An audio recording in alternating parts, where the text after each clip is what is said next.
Rain and Moon Tarot ASMR.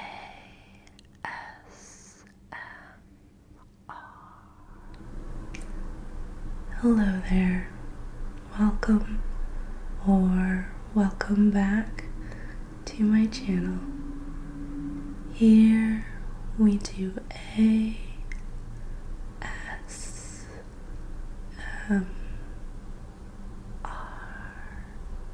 tarot readings for the collective. And before we get into it today, I just want to go through two quick things.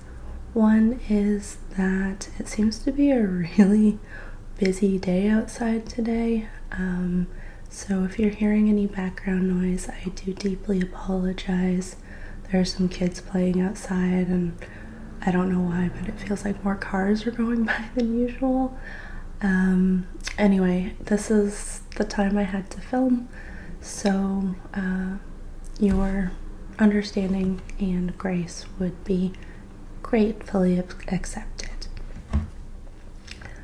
The second thing is that tarot readings are still 20% off up until October 12th. And you can check out my website, it'll be linked below if you want to take advantage of that. Just let me know when you book that you found me through this channel. So, today's reading is going to be about touching in with the inner child. Now, we're not going to do a real deep dive. I don't know how possible that is with a collective reading, but we'll be using a reading that I designed to kind of help lay a foundation for inner child work. So we'll sort of be asking the inner child what it wants to tell us, what it needs from us, what it can teach us, and how to work with it. So this is very much a reading for setting a foundation if you haven't done much inner child work before, but it could also work just as a check-in as well, especially if you've been doing it for a while or have started. It can be nice just to get the lay of the land in the work right now.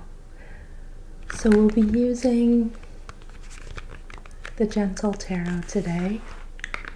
I really wanted to keep things as light and as comforting as possible because inner child work can be pretty intense. So we'll be using this deck, which is,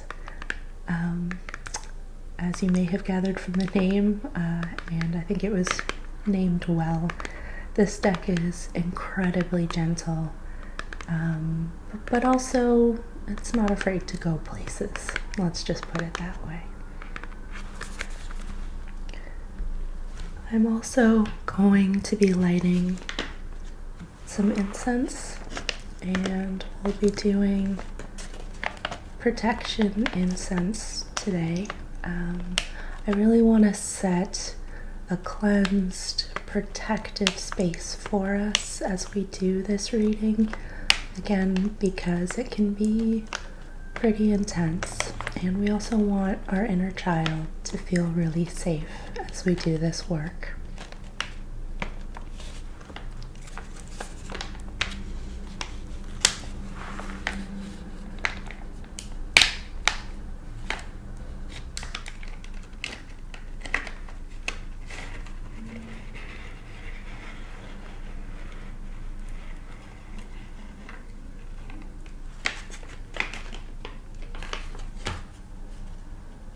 Okay, so let's light our incense and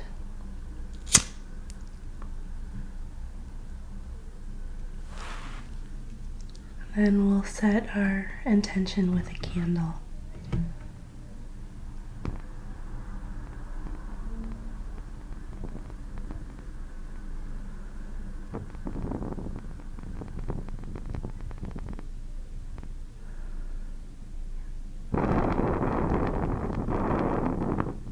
Ooh. That did not want to go out. All right.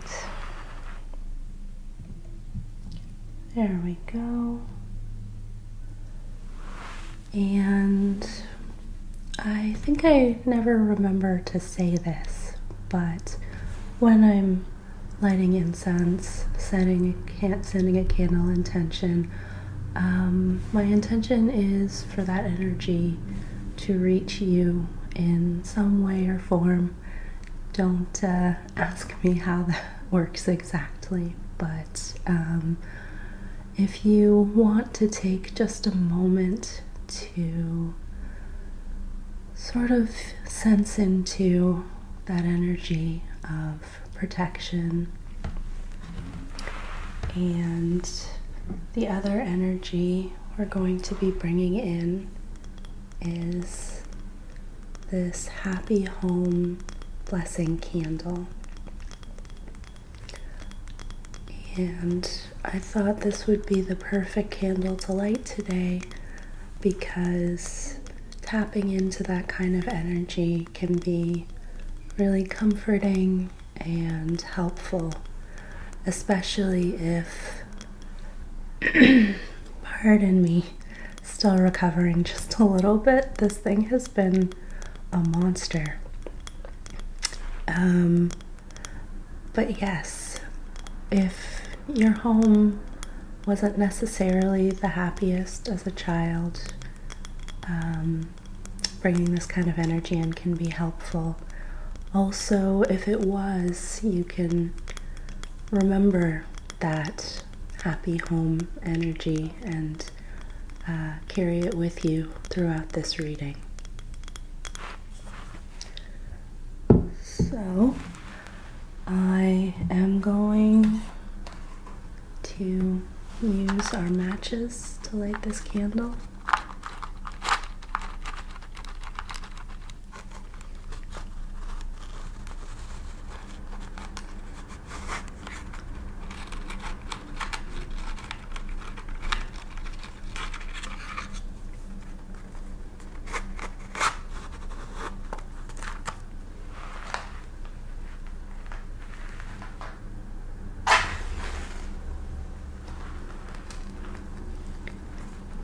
And here we are. Ooh, got some nice popping going on there.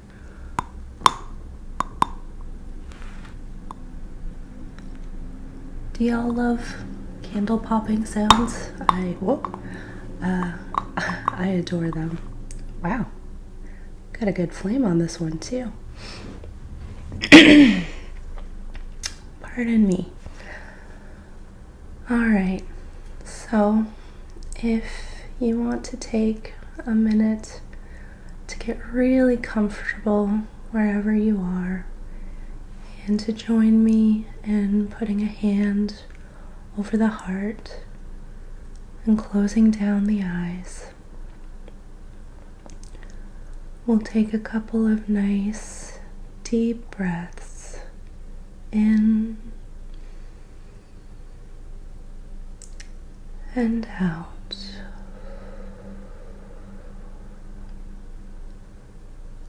On behalf of your highest and greatest well-being and my own, and the highest and greatest well-being of all, we call upon sacred, benevolent guidance within us and without that is in perfect alignment for this reading. Magic of feather, song, and air, awaken, inspire, and make aware. Magic of claw, hearth, and fire, warm, enliven, and inspire. Magic of fin, womb, and water, love stir, and dreams conjure. Magic of fur, seed, and earth, embody, nourish, and give birth. Magic within and around awaken, Spirit's answers and guidance taken.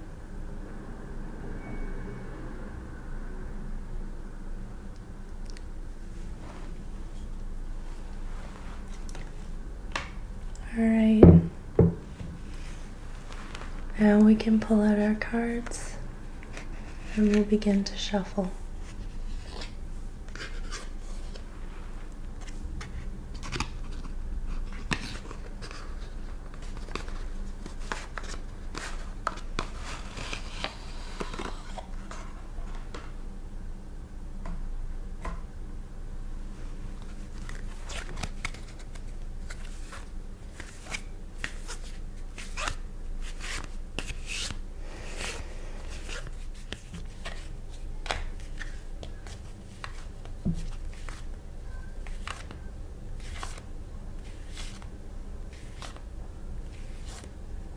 So, as I said, we're going to be asking questions around the inner child, specifically how to begin a relationship with this aspect of ourselves, or to deepen it. So the first question we're going to ask is, how can I open up a conversation with this part of myself? The second question is going to be, what does the inner child most need from us at this time? Then we are going to ask, what do we most need from our inner child? And then, what can the inner child teach us? And lastly, a card that can support us both as we begin or deepen our work together. Now, I just want to be really clear that this is a collective reading, and our inner children are so unique to us. So if something isn't resonating for you, please do leave it in this reading and take only what does resonate and is useful for you. Those kids are back to playing. I just realized it's actually kind of apt.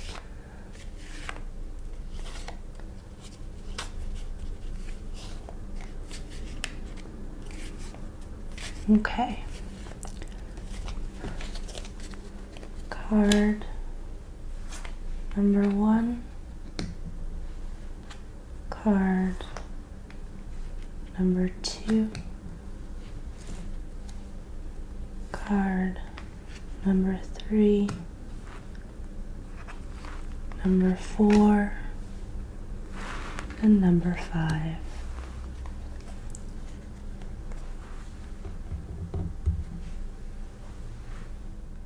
Card number 1, how can we open a conversation with our inner child?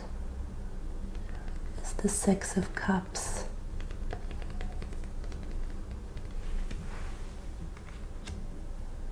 Card number 2,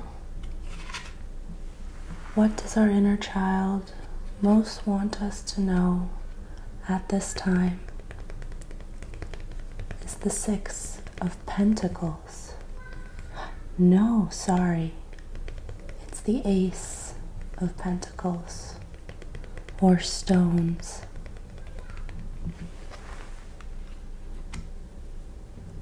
What do we most need from our inner child? We have the World.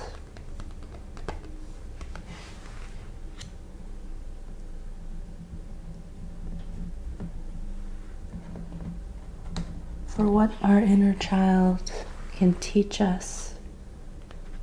We have the 7 of Wands.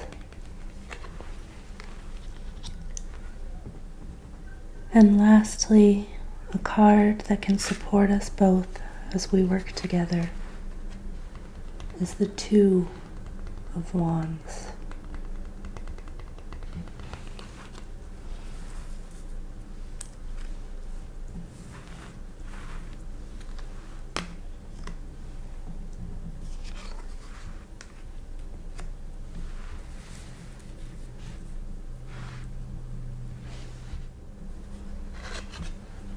It's so funny, we've pulled the 6 of Cups to help us open a dialogue with our inner child, because the 6 of Cups to me is the card of inner child work. Here we see 2 beings mirrored on each side of a river, and they are connected by a rainbow, and they are reaching towards each other.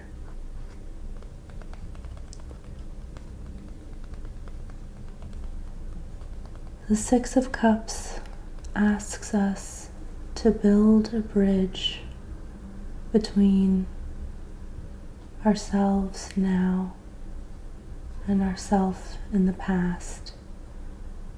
And that bridge that we are building, that is the bridge of story.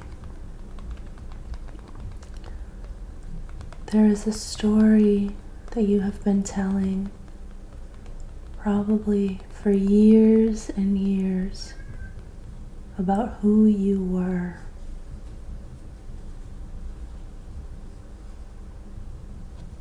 Often when something happens to a child, something painful or wounding, the story becomes, it was my fault. That is natural for a child to think that. And it gets built and built upon by society, by potentially parents or peers, or the messages we receive. That story gets built upon that there is something wrong with us. And that story becomes a belief. And often we don't even realize that we're believing it. And it shapes who we feel we are. And that can shape our lives.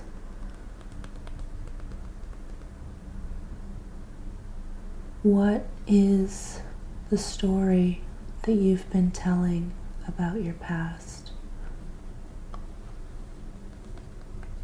And how can you change it? How can you look at that story, truly understand it, and then work to rewrite it, to change the narrative into one that is more compassionate and useful. This story is blocking you from your inner child. I say this story, but it is probably several. But at the heart of it, it is often the same. There is something wrong with me. There was something wrong with who I was.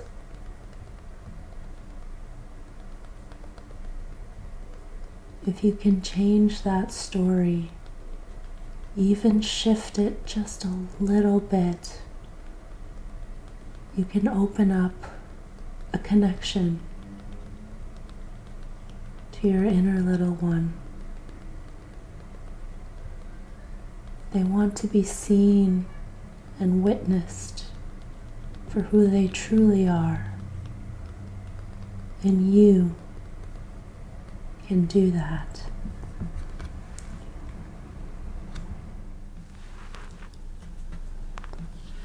Now, what does your inner child most want you to know at this time?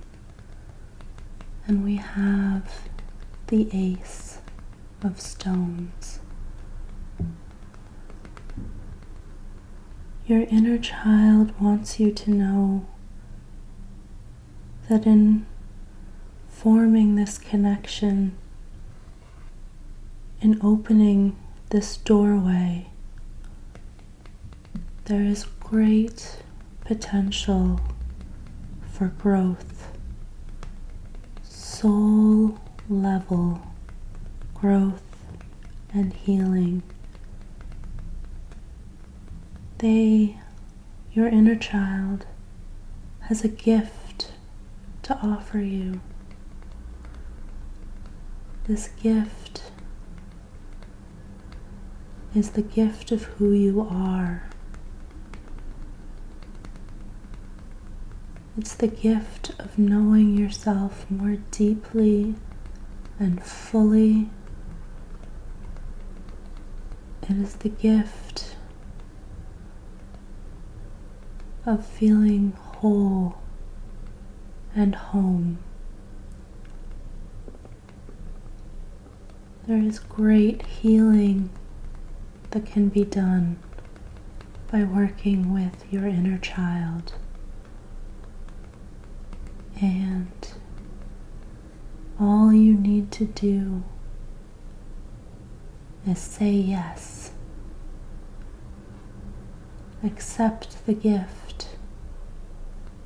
Accept the world.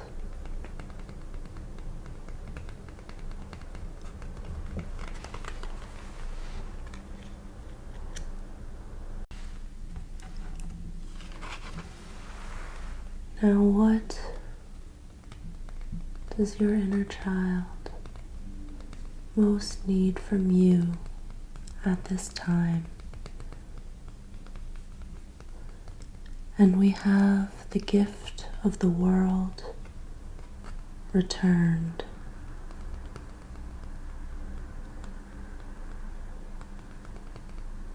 In the world,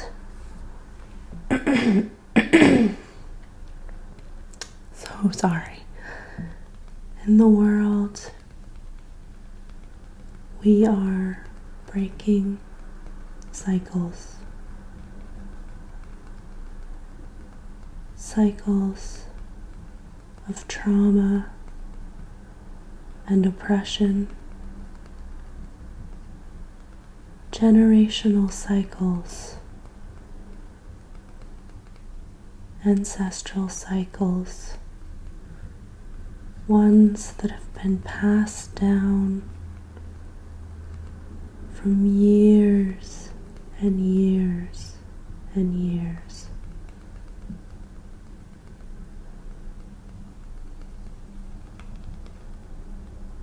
What did you learn as a child from your parents, from your peers, from society, about what it means to be a good, successful person? Did you learn that you had to grow up too fast? Did you learn that there are certain things that are not for you? Maybe in your family, no one received a higher education, and therefore you would not receive one as well. Or it could have been the opposite. In my family, it was a given that I would go to university, even though at the time it was definitely not the place for me. If I had been able to take 5 years, maybe, it would have been a very different experience. That's just an example, though. Maybe there were expectations about who and what you would become.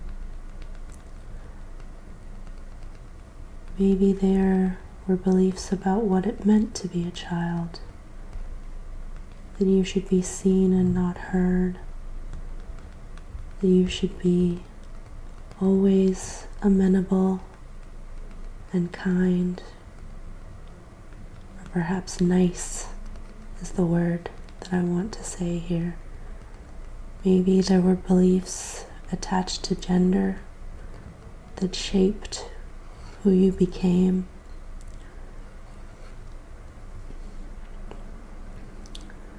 The point here is that your inner child wants you, as a wise adult,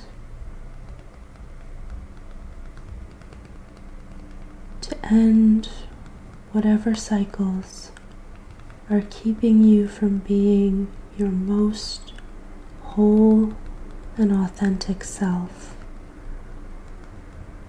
your most integrated self, because the inner child is a part of that whole self, desires to be integrated, to be a part of the healing that you do for yourself and for this world. That is what your inner child most needs from you now. Sorry, that was a very loud truck. That is what your inner self most needs from you now.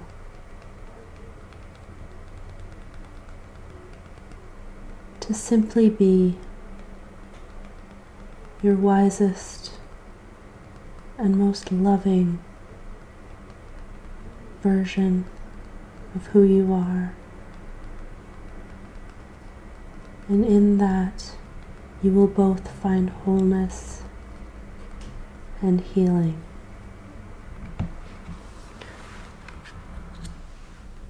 Now, what do you need from your inner child?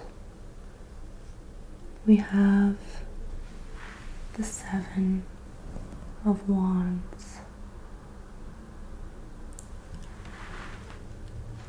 As an adult, a person who's lived in a frankly broken world for years and years, we have piled up a lot of baggage. We've piled up a lot of pain and wounding and trauma. And we may have built walls around ourselves for protection. We may be jaded and energetically braced for the next thing to go wrong, for the other shoe to drop. We may find ourselves locked in defensiveness and hypervigilance. Now, there is nothing wrong with this. It is natural, and it is often something we don't even realize that we do. The inner child can help us to break down those walls, to see life not as a threat, but as a wondrous adventure. They can help to return us to a time when we were wide-eyed, eager to learn and see and do. A time of innocence. That innocence still exists within you, in your inner child. They have great wisdom. They know that the only way to engage with the world is to experience it.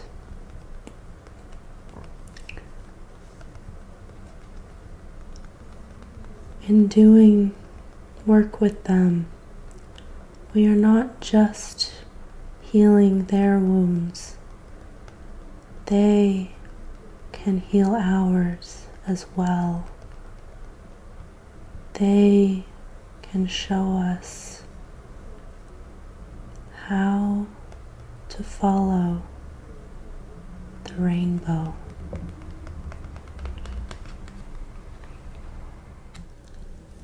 Lastly, we have the Two of Wands as our card to help support both our inner child and our wise adult caretaker as we venture into this work, or deepen the work that we have already been doing. Here we see a figure climbing a mountain, not quite at the beginning of their journey and far from the end.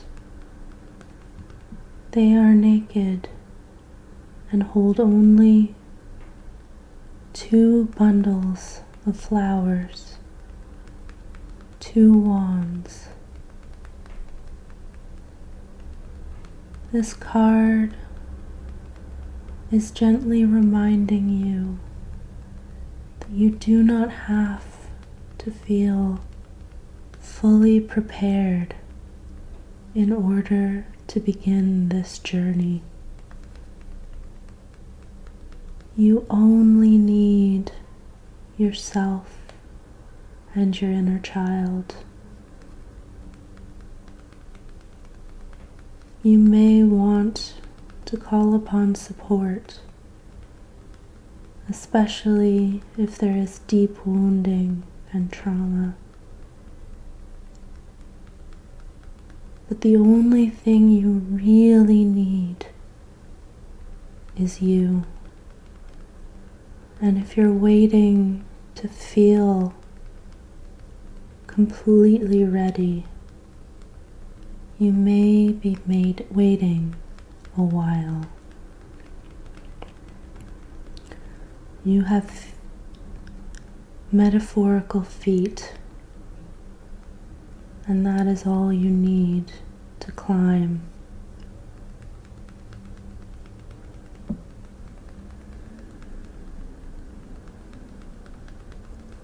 All you need for this journey is an open heart and a willingness to take steps to what is before you, to put one foot, again metaphorically, in front of the other, one step at a time.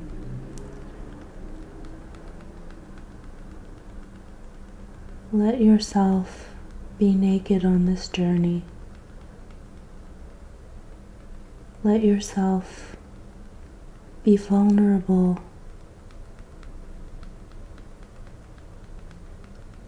Ask your inner child how to be vulnerable. And let your inner child know that you will be holding their hand the entire way.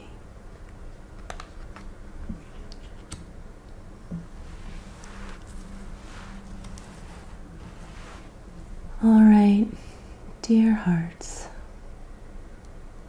I hope this reading was useful for you, and I hope if it was, that you will like, comment, and subscribe. Thank you from the bottom of my heart for watching. Every single one means the world to me. Have a beautiful evening, a wonderful day, a chill afternoon. Thank you again.